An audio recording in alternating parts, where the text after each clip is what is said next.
We've got a happy little bonus for you today. We've been doing a couple bonuses through January, and this one came on my radar, and I'm like, yeah, this is all the buzz right now. So we need to get this guy up here on camera and talk to us. So we had Assad Siddiqui told us about US Mint money.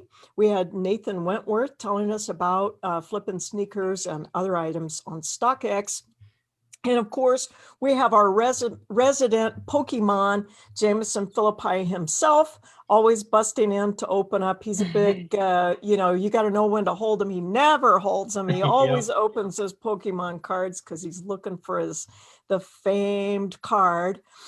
And now you're coming on the scene. Guys, if you haven't met one of our newcomers to Tribe, this is Paul Beagle and his sidekick, his trusty sidekick, Brittany, who these folks know sports cards. I saw that Clay Sewald was dragging out his sports cards from back when he was a teenager. And tell us, Paul, what's happening in the sports card realm right now? Because I'm hearing things are getting kind of crazy. You just got a lot of the $1 million investors coming in, rappers, sports players. Seems like a lot of new money's coming into the sports card market that was never there before, and it's just driving a lot of the prices up. And a lot of the vintage cards are starting to go up. They're 10 times in 2 or 3 weeks. Cards are going for 200 grand 6 weeks ago for 750,000 now, and it's amazing. Wow. So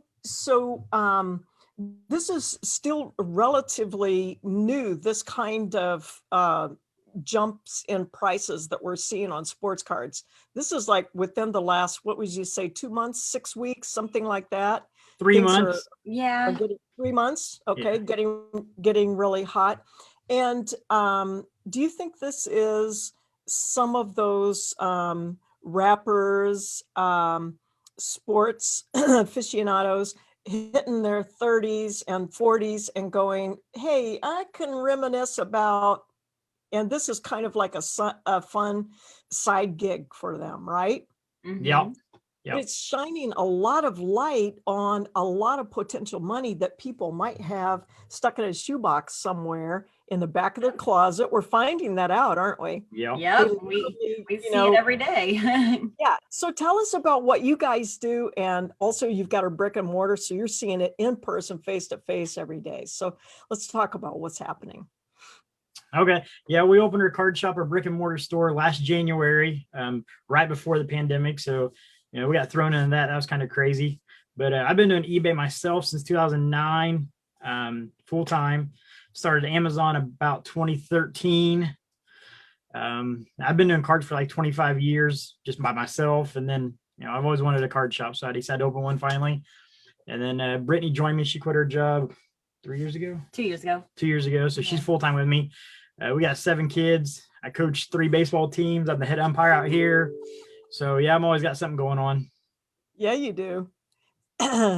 So now you said you've always wanted to own a card shop, but still we haven't seen the kind of interest in sports cards within the last couple decades that we're seeing right now. Is that correct? Correct. Yeah, there's never been anything like this. This is crazy. I don't think the market can sustain it, but if people get in and ride it the way while they can, that's the best thing. But there's a lot of new millionaires being made in the card market right now. I mean, you can buy a card today for $2,000 and sell it for $4,000 tomorrow, and it's just there's a lot of people making a lot of money right now. So let's drill down on that a little bit. We're all in Amazon Seller Tribe because we're in the business of making money. And you got to make money to make money, right? So money makes money. Sometimes we need a little bit of extra stream of income or a bit of capital to go on to that next buyer, that next level in selling on Amazon. And there may be some people here who are saying, I've got some cards. I used to collect. I didn't really know what I was doing. I was a teenager, whatever. But maybe I'm setting on money. How do you find out? Where like in Amazon, we've got the sales data, we've got bestseller rank, We've got the prices charted on the Keep It chart. How do you find out whether your card is going to be worth anything? The normal ways eBay solds, or if you're an iPhone user, they got an app called 130 Point, or if you can go to Card Snoops and it shows you the actually sold prices. Most people are getting their stuff graded. I mean, if it's a vintage card, you want it graded just to authenticate it really. PSA 10, that's the highest in PSA. They got Beckett's. Beckett's got a black label. There's a lot of different routes to go. But with the grading service, COVID and everything, and now everybody getting in the cards, the grading service is backed up. Actually, I just got an order back today. That was a 45-day bulk order, and I sent it in June. So they're about 8 months behind now. Wow. Part of it you think has to do with the fact that COVID's got everybody home and they're going through their closets. They're looking, through some of the stuff they have. Maybe you've got, rappers or whoever who they can't even have a concert right now. So they're looking at ways to, make some other money, and driving phenomenon is one of the ways to do it. Yeah, I agree. And a lot of the sports players, they did an interview with Luka Doncic probably a week or two ago, and he had no clue his rookie cards were worth what they're worth. So now he's going to start investing in his own cards, holding them, and then even the new packs, the wax, you can find it like Walmart and Target, the boxes that are $20 that are selling for $200, $300, $400. So now you got people standing in line waiting to get the boxes of cards, and it's just every market. You got a Garbage Pail Kids, Fortnite cards, Pokemon cards, of course. Every sport, tennis cards, boxing cards, just every sports card every card seems to be doing crazy right now. So when I think of sports cards, I'm always picturing baseball cards and basketball cards, maybe sometimes football cards. I saw Clay Sewell's picture of his Joe Montana, right? Yep. So he's probably sitting on some money right there. But, you don't think of those other sports as being potentially collectible. And I would have passed those right by. So if I'm going to a store and maybe I go to a rural Walmart and they haven't really caught on to this phenomenon yet. Okay. What do I look for? What would be a good thing for me to scoop up? Anything. Everything. All of it? All of the above? Yeah, if you see anything on a honestly, shelf. that's true. I mean, every Walmart is dry. There's not a thing there. There's a line every Friday morning with about 5 or 6 guys. They go in to every Walmart. I mean, around here, hit every Walmart. They split it amongst them. And, within 15 minutes, everything's gone. Wow. We look things up on, eBay. You just look it up on eBay, just the name of it, and see what it sold for last. And I would say 99% of the time, it's going to be profit. Wow.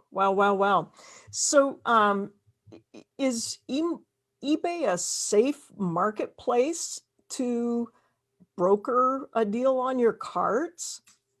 Yes and no. For the high-end vintage Golden auctions, Ken Golden and Paul Golden over at Golden Auctions, they're running 10, 20, $30 million auctions every time they do one. So that's for the vintage high-end stuff. But the only thing with the newer cards, if you sell them on eBay, they got 30 days to return them. So if Zion goes out and breaks his leg and somebody paid $500 for his card and it's worth $200, they're going to return it within 30 days. So that return window is going to hurt you. I go back to the best thing. If you can get your cards graded, that's the best way to go. That way it comes back. It's still the same grade. It's not damaged. It's not they didn't buy your card and switch it out with another one. Flip it. Yeah. Gotcha. So when you, where do you go to grade your card? How do you send it out to be graded? We do our shop here. We do all PSA. So the customer brings in, we got a form they fill out for PSA, and we send it out to PSA. We send it UPS. It comes back FedEx, and then there's like 6 different. Well, actually, probably 9 different service levels at PSA. You can fly it out there and do a walkthrough. It takes about 2 hours, or all the way up to 8 months. So if you think you have a $200,000 card, it might be kind of worth it, huh? Yep.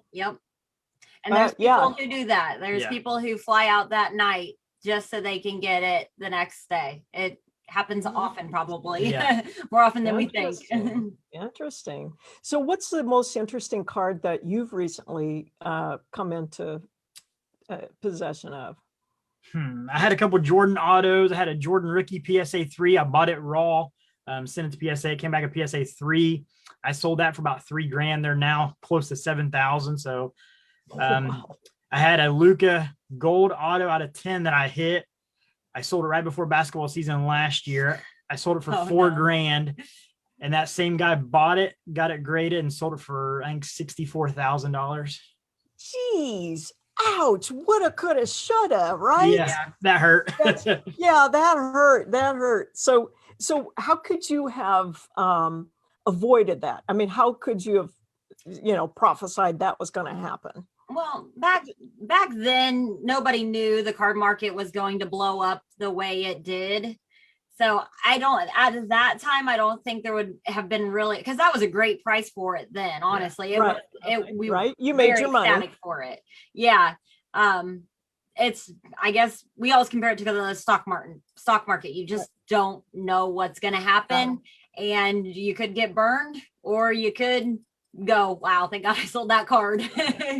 Right. I think any of us who've been in the Amazon business very long, we all kick ourselves because we're like, oh man, I sold my 100 units of whatever. And now the price is up to what, you always second guess. But then there's a part where, you get enough wins to keep going. You get enough wins to make your money. And you got to just say, hey, push comes to shove. That's what I'm in business for. Just turn stuff and make money. So what are some of the cards you're seeing coming into your shop right now that interest you? A lot of LeBron stuff. We just sent off 2 LeBron Topps Chrome rookies. If them come back 10s, those are about 20,000 a piece.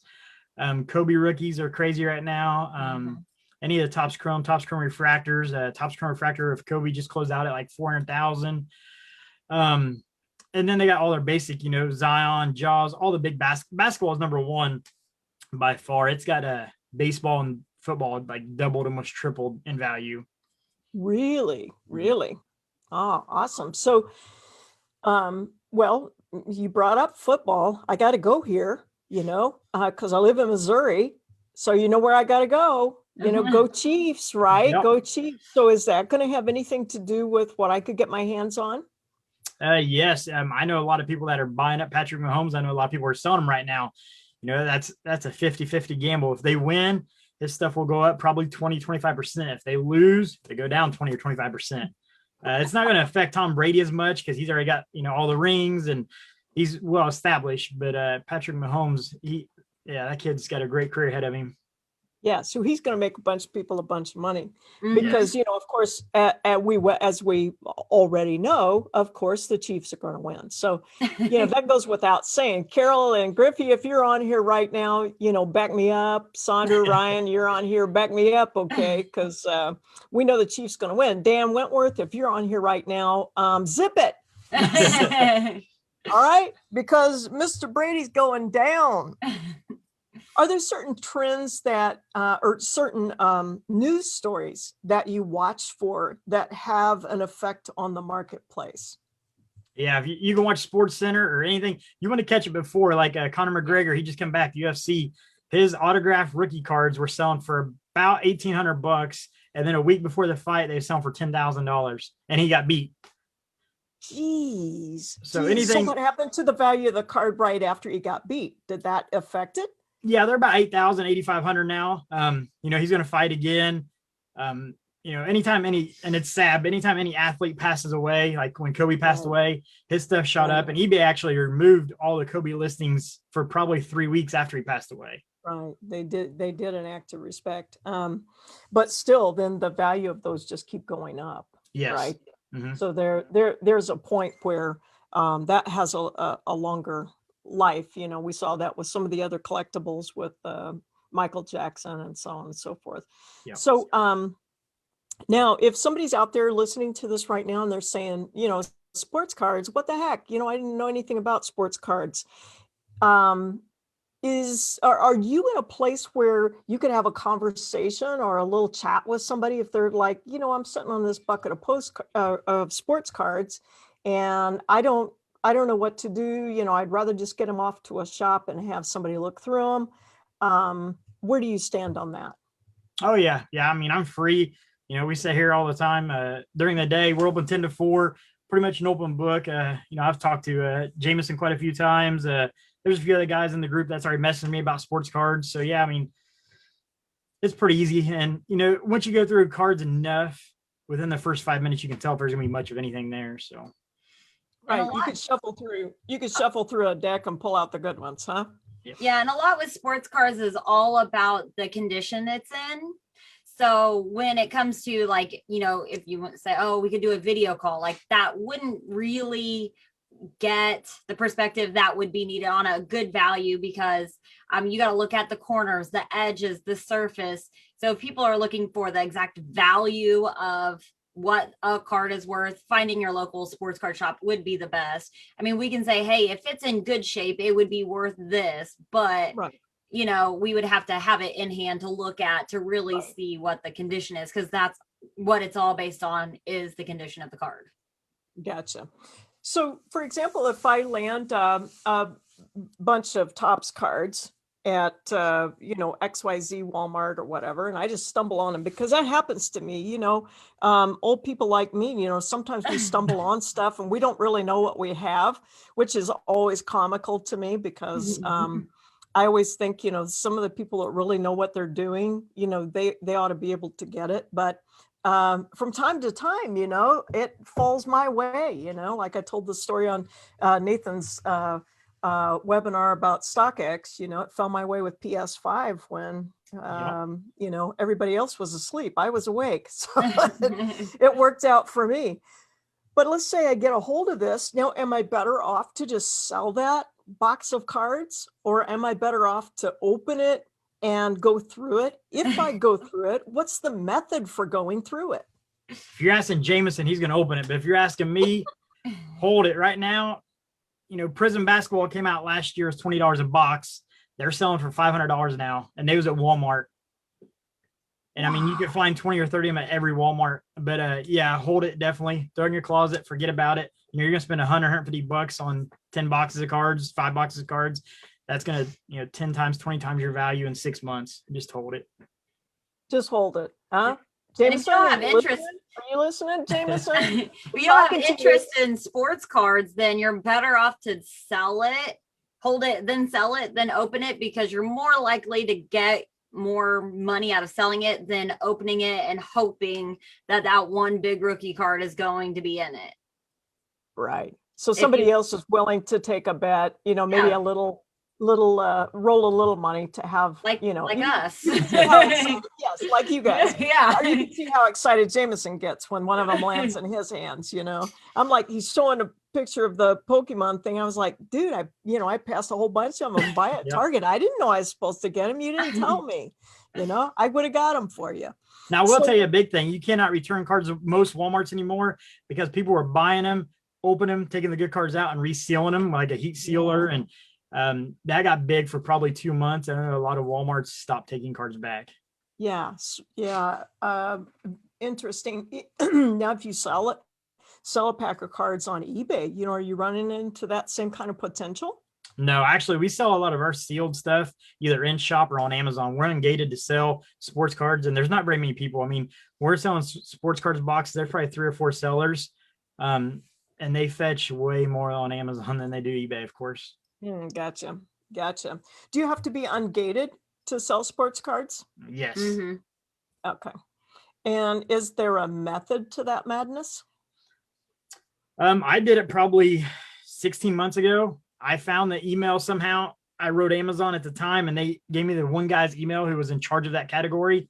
I emailed him back and forth twice. He sent me an application, and within 30 days, I was approved. Wow. How in the world did you get his email? I still got it too. Oh, okay. I'll be your best friend. Or you can be my broker, right? You can broker. There you go.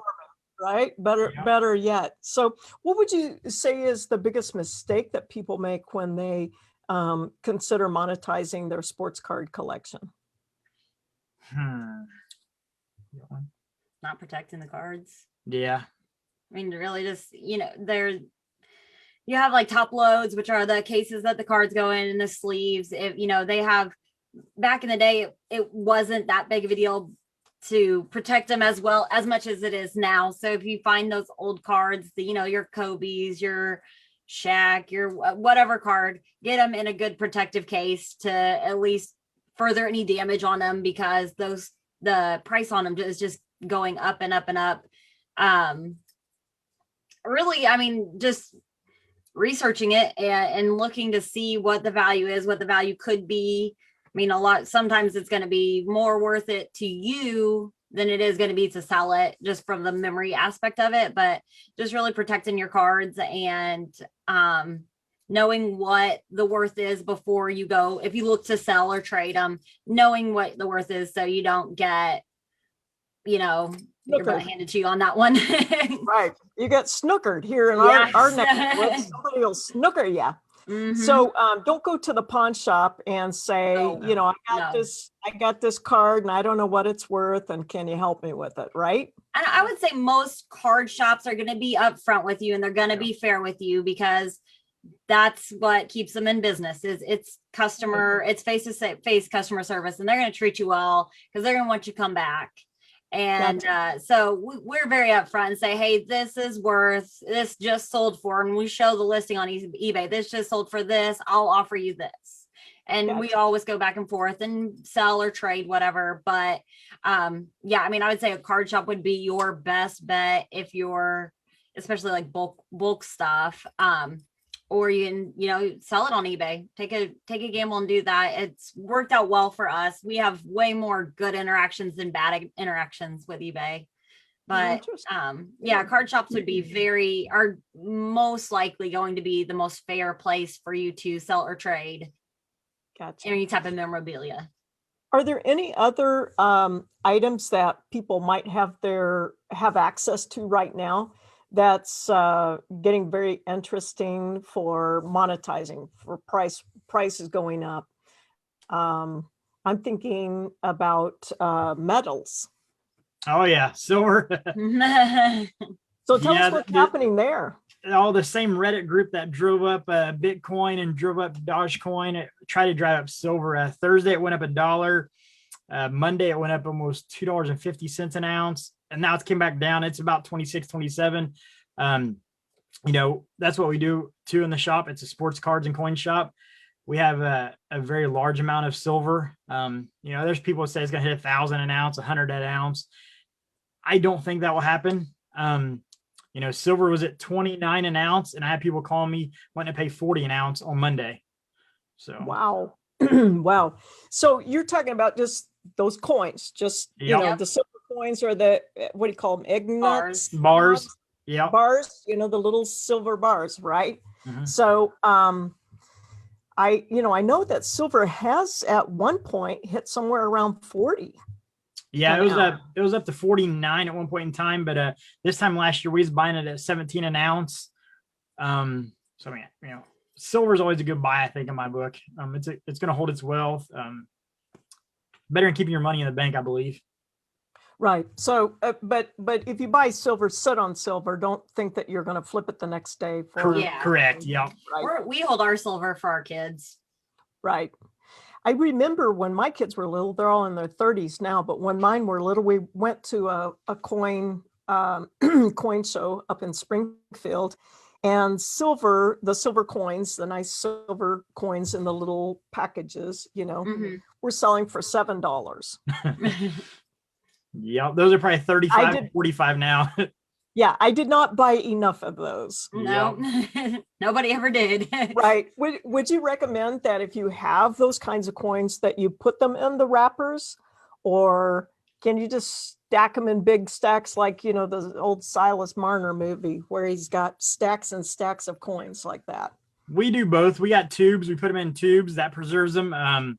If it's a real nice coin, put it in a coin flipper, staple it down.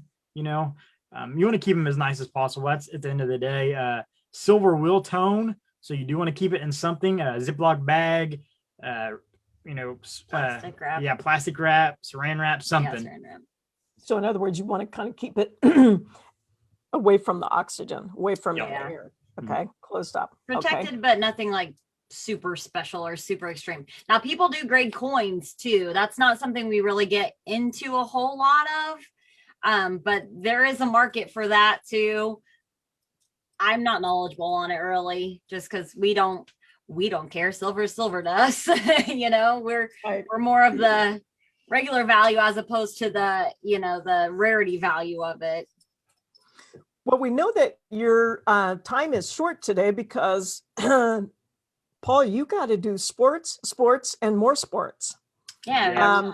You live and breathe sports, and you got lots of boys to sports with. So you're about to take off for another sporting event here in just a few minutes. But let me ask you one last question, and I want you to be just as frank as you can. And within the boundaries of our community and how we've set up our community to be as professional as possible. So being as professional as possible, tell me the honest truth.